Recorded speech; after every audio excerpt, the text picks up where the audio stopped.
तो दोस्तों आज की इस वीडियो में आप देखेंगे कि गर्भपात का गोली कैसे काम करता है और कैसे गर्भपात किया जाता है। गर्भपात करने के लिए मार्केट में आपको कई ब्रांड के किट मिल जाएंगे, लेकिन ये किट डॉक्टरों द्वारा ही प्रेस्क्राइब किया जाता है। इस किट में आपको 5 गोलियां मिलती है, जिसमें एक बड़ी गोली 200 mg की होती है जिसे मिफेप्रिस्टोन कहा जाता है, और 4 छोटी छोटी गोलियां 200 mcg की होती है जिसे मीसोप्रोस्टोल कहा जाता है। सबसे पहले आपको एक बड़ी गोली को निगलना होता है। इसे आप चाहें तो नाश्ते के बाद या नाश्ते के पहले ले सकते हैं। फिर उसके 24 से 48 घंटे के अंदर अंदर 4 छोटी छोटी गोलियों को आपको कुछ घंटों के अंतराल में लेना होता है। इस 4 छोटी गोली को आपको निगलना नहीं है, इसे आपको बकली लेना है। यानी कि इस 4 छोटी गोली को आपको जीभ के नीचे या गले के साइड में आपको दबा कर रखना है। ये घुलकर खुद ही अंदर चला जाएगा। आप चाहें तो 2-2 करके या 4 एक ही बार गोलियों को ले सकते हैं।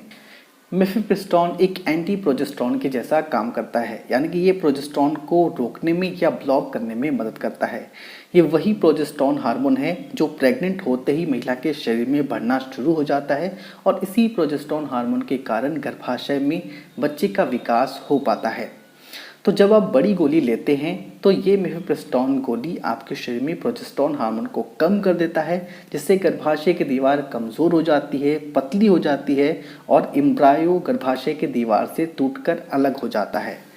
फिर उसके बाद जैसे ही आप मिसोप्रोस्टोल लेते हैं तो आपका गर्भाशय कॉन्ट्रैक्ट करने लगता है, उसमें संकुचन आ जाती है, जिससे आपकी पीरियड आ जाती है, और फाइनली आपका प्रेगनेंसी टर्मिनेट हो जाता है।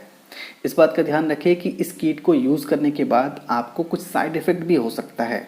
आपके गर्भाशय में ऐंठन, मतली, उल्टी, दस्त या हैवी ब्लीडिंग जैसी कंडीशन हो सकती है। तो कभी भी भूलकर आपको इस किट को खुद ही यूज़ नहीं करना चाहिए। हमेशा इस किट को डॉक्टर के निगरानी में ही यूज़ करना चाहिए। और इस बात का भी ध्यान रखें कि ये किट सिर्फ और सिर्फ 30 से 60 दिन तक की प्रेगनेंसी को ही टर्मिनेट कर सकता है। अगर आपकी प्रेगनेंसी इससे ज़्यादा की है तो इसके लिए आपको डॉक्टर से कंसल्ट करना ही होगा।